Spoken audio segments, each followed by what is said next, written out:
19절 한 목소리로 읽어보도록 하겠습니다. 시작.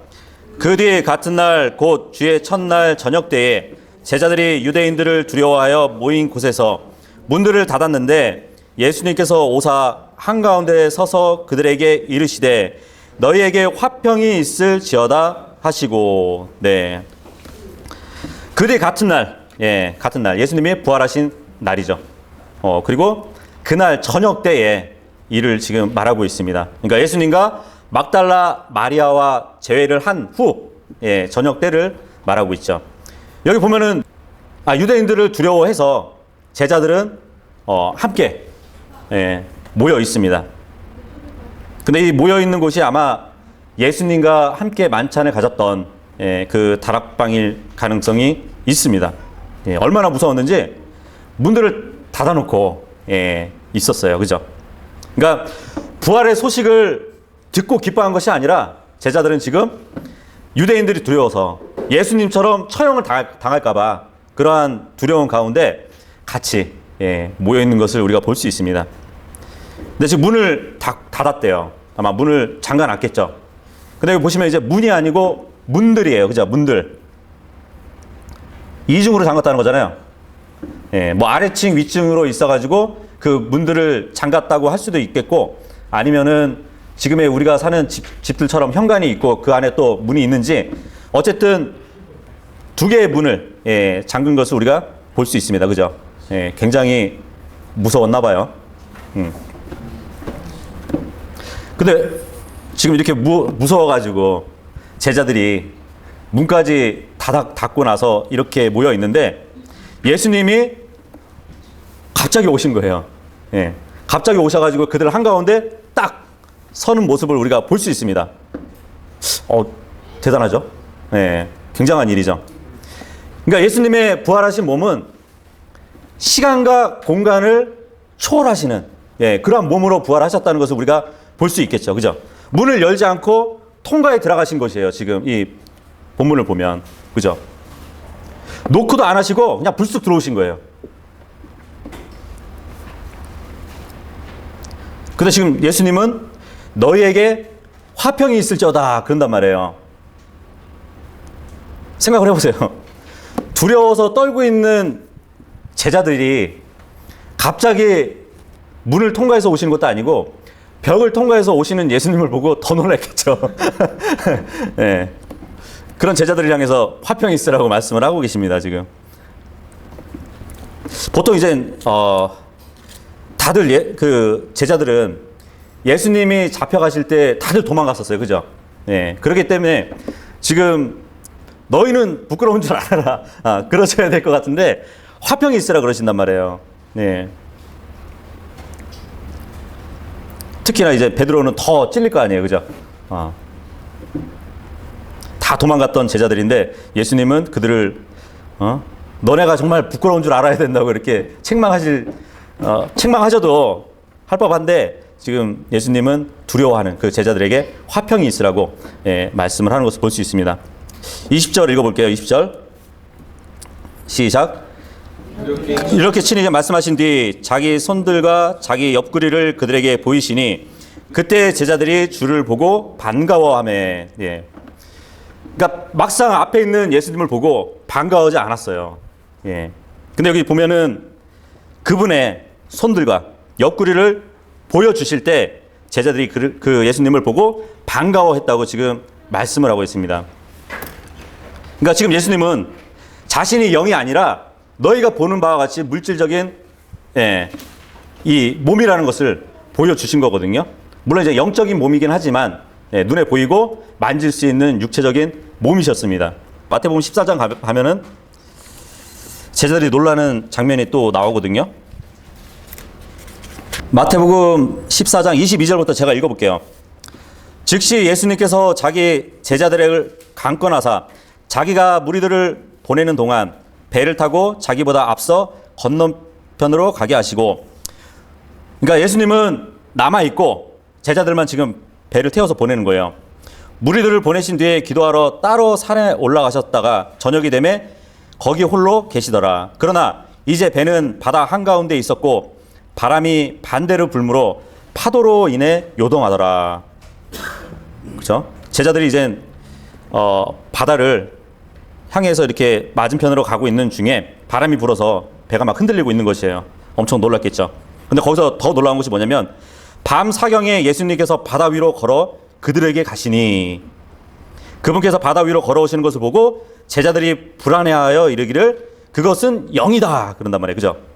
하며 두려워서 소리 질렀으나, 예수님이 딱 나타나셨는데 예수님이다 그러지 않았어요. 영이다 그런단 말이에요. 예. 보통 뭐 우리말로 하면은 유령이다 그런 얘기를 하는 거거든요. 하지만 예수님이 가까이 오셨을 때는 이제 예수님인 줄 알게 되죠. 예. 마찬가지 지금 예수님이 부활하고 나서 제자들에게 나타나실 때도 그 제자들은 하나의 영으로 봤을 수도 있습니다. 그렇기 때문에 예수님이 직접 자기의 상처를 보여주시는 것이에요. 이게 이제 구체적으로 나온 말씀이 누가복음입니다. 누가복음 24장으로 가시면, 누가복음 24장 36절부터 읽어볼게요. 그들이 이같이 말할 때에 예수님께서 친히 그들의 한가운데 서서 그들에게 이르시되 너희에게 화평이 있을지어다 하시니라. 그러나 그들이 무서워하고 놀라며 자기들이 영을 본 줄로 생각하매. 아까 배에서도 예수님이 출현하실 때 영이다 그랬잖아요. 지금도 마찬가지로 부활하신 예수님을 보고 영으로 생각했다고 합니다. 그분께서 그들에게 이르시되 너희가 어찌하여 불안해하느냐, 어찌하여 마음속으로 염려하느냐. 내 손과 내 발을 보고 바로 나인 줄 알라. 나를 만지고 또 보라. 영은 살과 뼈가 없지만 너희가 보는 바와 같이 나는 있느니라 하시니라. 그분께서 이렇게 말씀을 하시고 그들에게 자기 손과 발을 보이셨으므로 그들이 기뻐서 아직도 믿지 못하고 놀라고 있을 때에 그분께서 그들에게 이르시되 여기에 너에게 무슨 먹을 것이 있느냐 하시니, 보여줘도 안 믿었어요 처음에. 그죠? 내 상처를 보라고 했는데도 안 믿으니까 지금 먹을 걸 달라고 그러는 거예요. 지금 예수님이 내가 먹는 것도 한번 보여줄게. 그러니까 너희가 보는 내 몸이 영이 아니다 이거예요. 살아있는 그 몸이라는 것을 보여줍니다. 예. 그들이 구운 생선 한 토막과 벌집 한 조각을 그분께 드리매 그분께서 그것을 가져다가 그들 앞에서 잡수시더라. 예. 그리고 나서 제자들이 믿었다고 우리는 볼 수 있겠죠. 그죠? 예. 이렇게까지 예수님이 보여주셨습니다. 다시 본문으로 돌아와서 20장 21절 읽어보도록 하겠습니다. 시작. 그때 예수님께서 다시 그들에게 이르시되 너희에게 화평이 있을지어다. 내 아버지께서 나를 보내신 것 같이 그렇게 나도 너희를 보내노라 하시니라. 네. 여기서 또 한 번 화평이 있을지어다 말씀을 하고 있습니다. 그렇죠? 모든 인류의 사람들이 하나님과의 원수 가운데 있었잖아요. 그죠?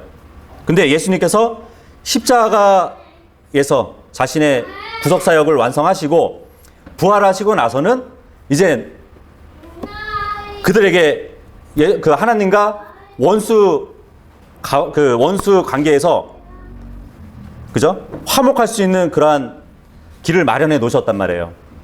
예수님께서 그렇게 중재 역할을 하셨는데 더 이상 원수 관계가 아니라 그죠? 아버지와 아들의 관계가 될 수 있는 그러한 여건이 주어졌단 말이죠. 그래서 예수님의 그 구속사역을 하신 그 복음을 우리는 화평의 복음이라고 해요. 화평의 복음. 하나님께서 인간과 하나님을 화해시킨 일을 하셨기 때문에 화평의 복음이라고 합니다. 근데 여기 지금 보면 아버지께서 나를 보내신 것 같이 나도 너희를 보내노라 하는 것은, 그러니까 너희를 통해서 복음을 전할 수 있게 하신다는 그 말씀이거든요. 그래서 화평과 복음은 같이 하는 거거든요. 나도 너희를 보낸다. 보낸다. 보낸다는 것이 바로 이제 복음 전파를 얘기하는 것입니다. 로마서 10장 15절로 가시면 14절부터 읽어볼게요. 그러면 그들이 자기들이 믿지 않은 분을 어찌 부르겠느냐? 자기들이 듣지 못한 분을 어찌 믿겠느냐?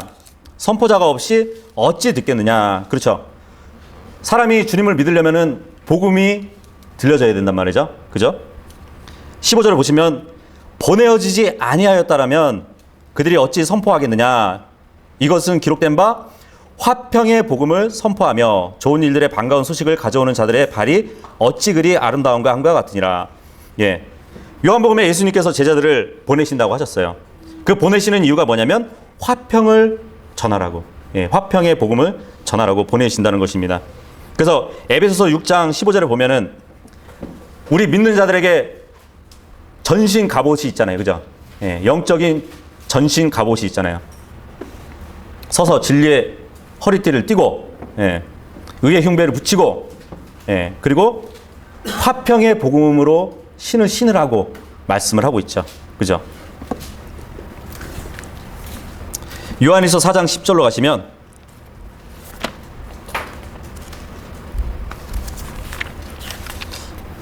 여러분들이 그 화평의 신을 아낄 필요가 없어요. 예. 메이커 신발 신으면은 굉장히 아껴 신잖아요. 예. 화평의 신발은 찢어지도록 신어도 됩니다. 예. 요한일서 4장 10절 보시면 우리가 하나님을 사랑한 것이 아니라 그분께서 우리를 사랑하사 자신의 아들을 보내셔서 우리 죄들로 인한 화해 헌물이 되게 하신 것, 여기에 사랑이 있느니라. 예. 우리가 전할 것이 이거예요. 네. 화평의 복음은 하나님과 인간 사이에 화해를 이루셨다는 그 메시지거든요. 예. 근데 지금 보면은 보통 우리가 누구랑 싸웠어요. 싸우게 되면 둘 중에 하나는 먼저 손을 내미는 사람이 있을 것이에요. 그죠? 예. 근데 요한일서에 보면은 하나님이 우리를 먼저 사랑하셨대요. 그것은 하나님과 우리의 원수 관계였지만 하나님이 먼저 손을 내미신 거예요. 자, 화해하자 하고. 근데 그분의 사랑이, 예, 놀라운 거죠. 물론 그 중간에는 중재자이신 예수님이 계셨기 때문에, 예, 그렇게 중재를 해 주신 거라고 우리는 볼 수 있겠죠.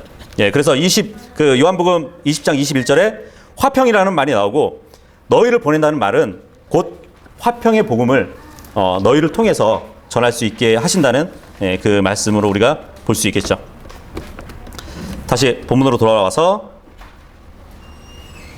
20장 22절, 예, 읽도록 하겠습니다. 시작. 그분께서 이것을 말씀하시고 그들 위로 숨을 내쉬며 그들에게 이르시되 너희는 성령을 받으라. 네.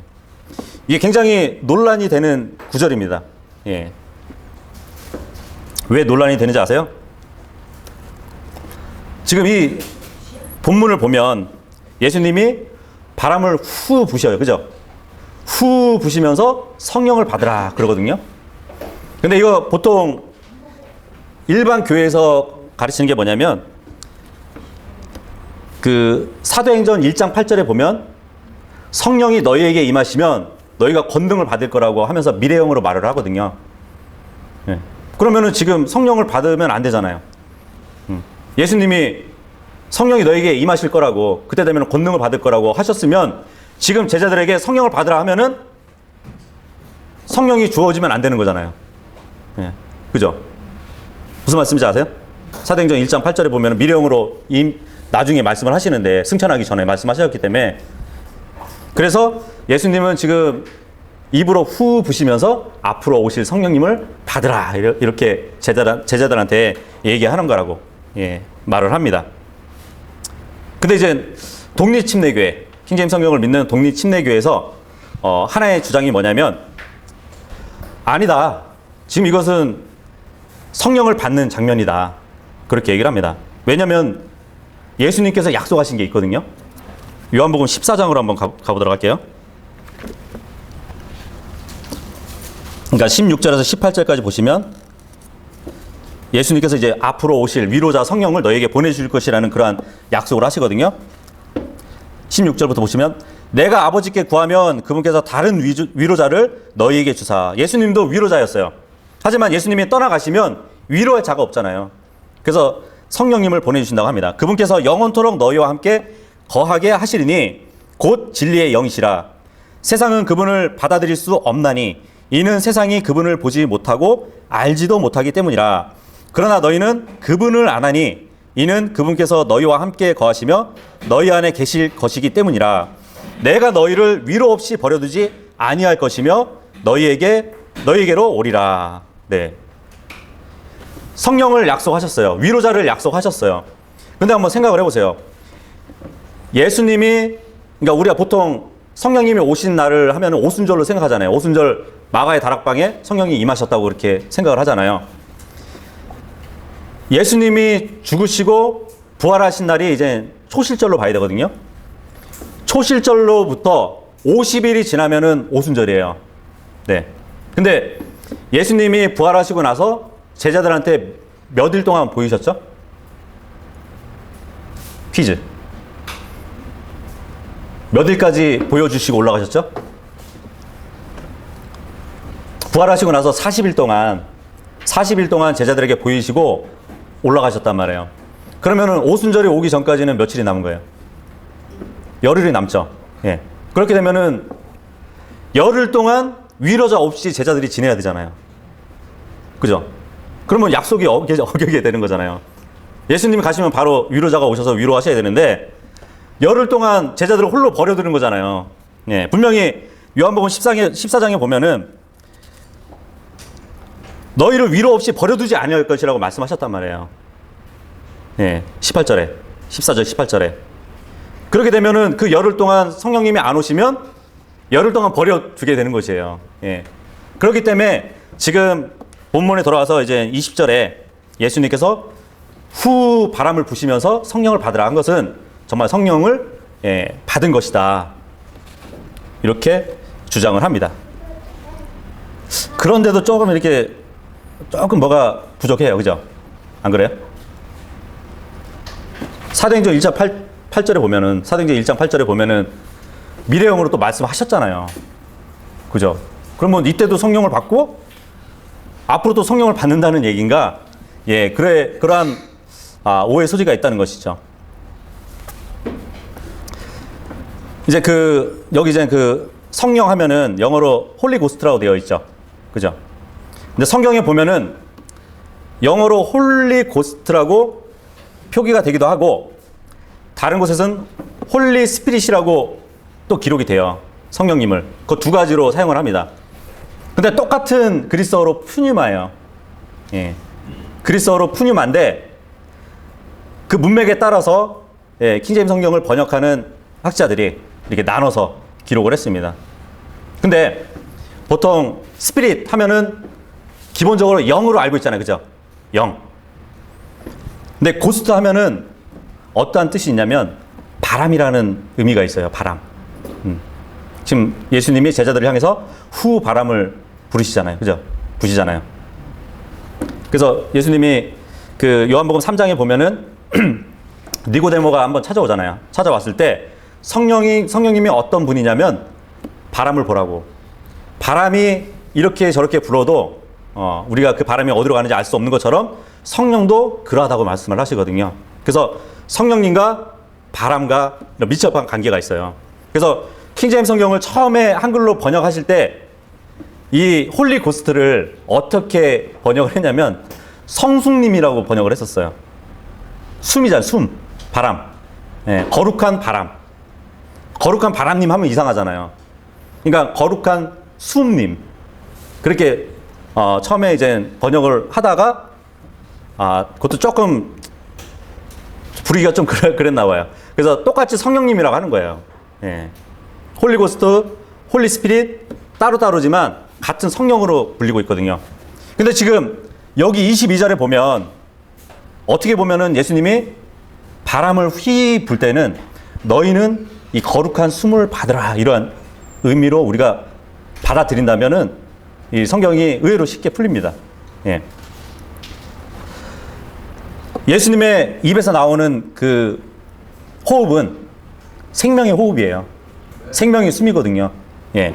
그래서 생명을 주시는 예수님은 그 숨을 통해 가지고 생명을 주시거든요. 그래서 우리가 보통 고린도전서 10장 31절에 보면은 유대인과 이방인과 교회를 나누죠. 그죠? 그 세 부류의 주님은 생명을 주셨어요. 뭘로 주셨냐면 숨으로 주셨어요. 숨으로.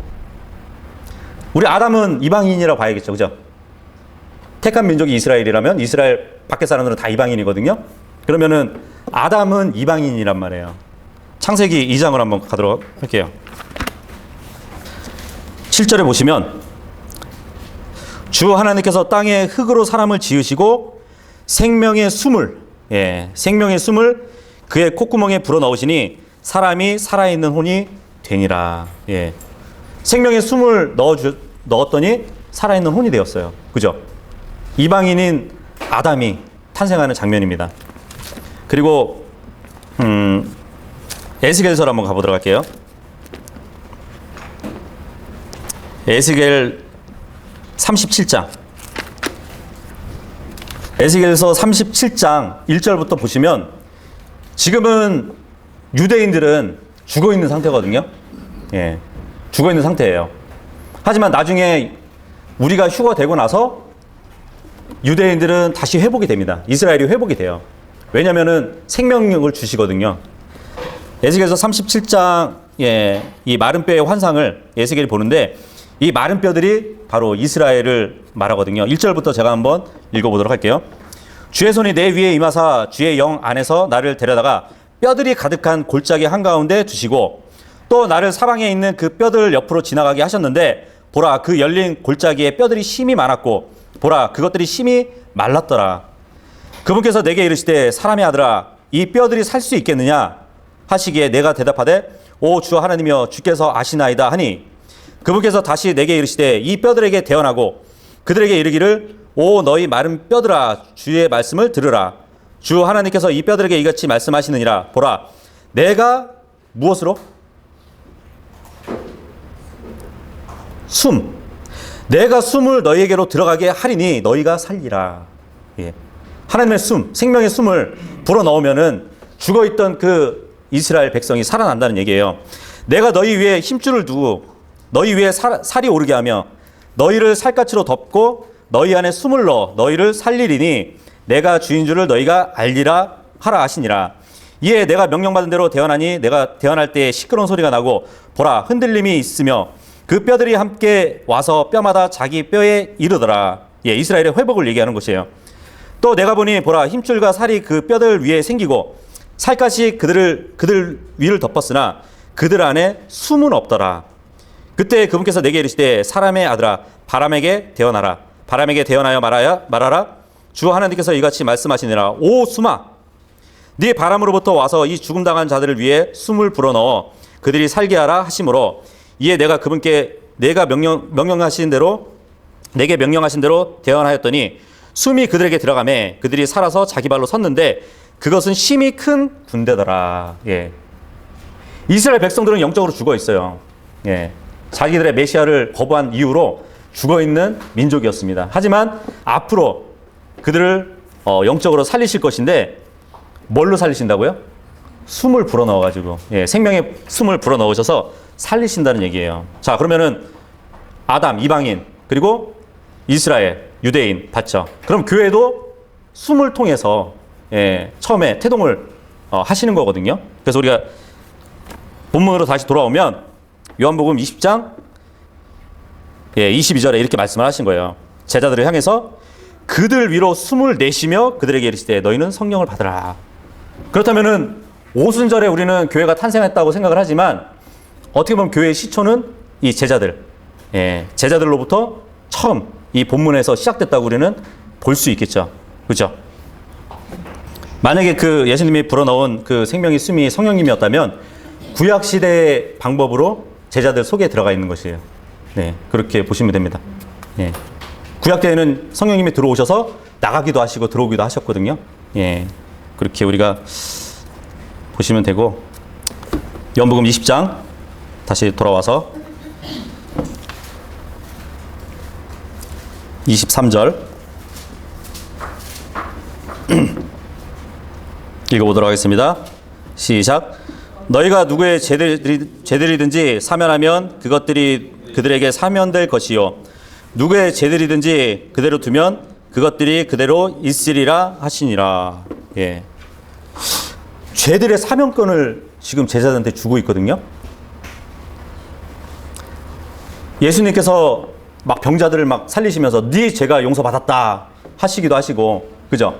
마귀 들린 자를, 마귀를 몰아내시고 나서 네 죄가 용서받았다 하셨던 분이에요. 그랬더니 종교 지도자들이 그 모습을 보고, 아니 하나님 말고는 죄를 용서할 수 있는 권능이 없는데 도대체 저자는 누구냐 그러거든요. 예수님은 죄를 용서할 수 있는 권능이 있으셨던 분입니다. 그죠? 근데 지금 예수님께서 제자들에게 그 죄를 용서할 수 있는 권능을 주시는 것처럼 보여요, 지금. 그죠? 그래서 누구든지, 누구의 죄들이든지 너희가 사할 수 있다는 그런 말씀을 지금 하고 계시잖아요. 네.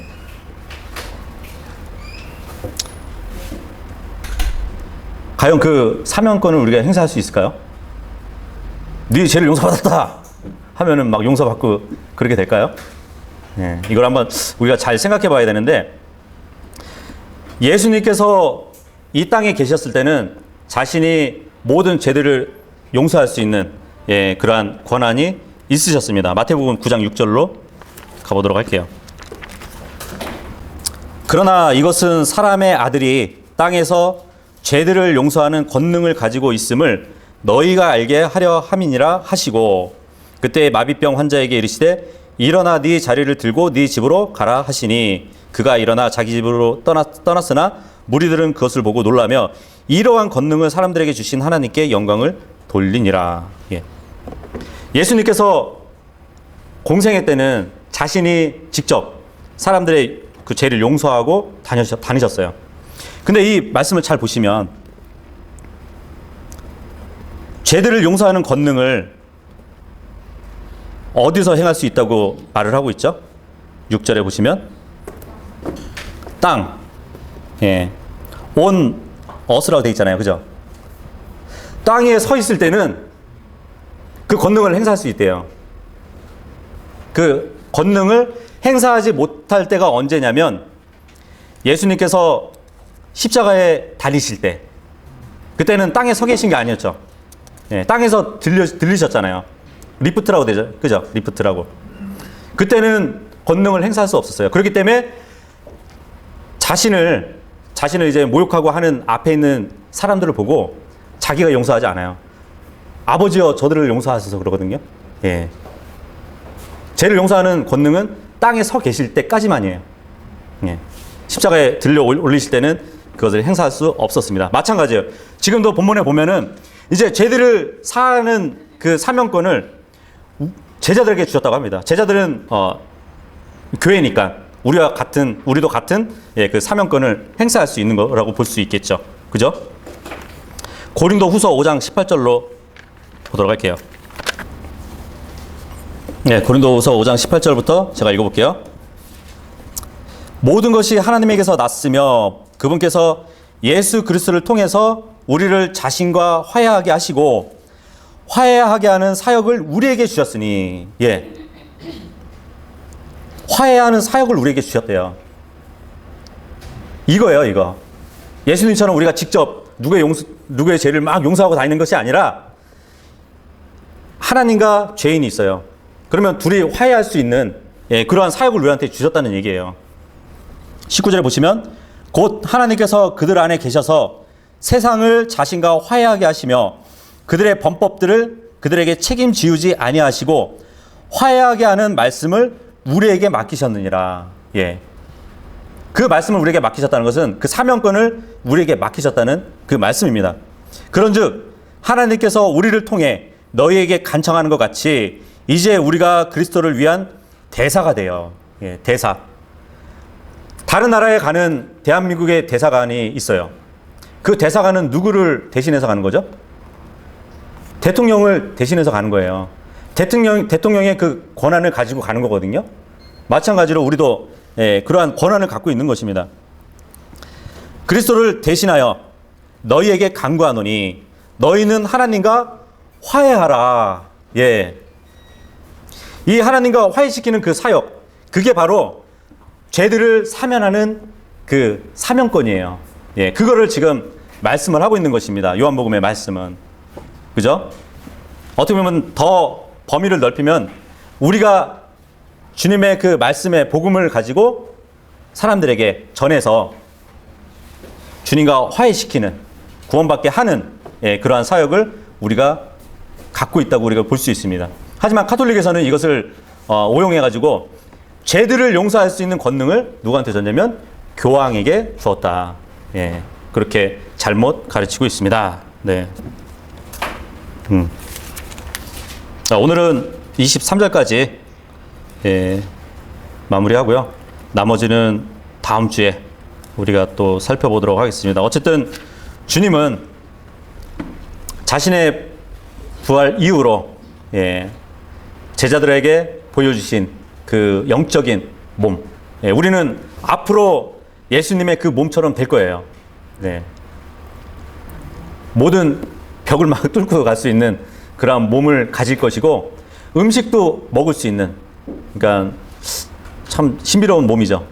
그 몸을 우리가 입을 겁니다. 그 성경에 보면은 지금 우리가 갖고 있는 이 몸, 이 장막을 천한 몸이라고 그래요. 천한 몸. 근데 우리는 이 몸을 굉장히 가꾸잖아요. 그죠? 운동도 열심히 해가지고 막 근육도 키우고 이 몸을 해서 좋은 것도 먹고 막 그러잖아요. 하지만 성경에는 천한 몸이네요. 천한 몸. 그 천한 몸을 위해서 애쓰지 마시고 앞으로 이제 받을 그 몸을 위해서 우리가 소망을 갖기를 원합니다. 그리고 예수님께서 그 누구들의 죄들을 사면할 수 있는 그 사명권, 그러니까 우리의 예수님의 대사잖아요. 그 대사의 직분을 온전히 감당할 수 있는 분들이 되시기를 바라겠습니다. 예.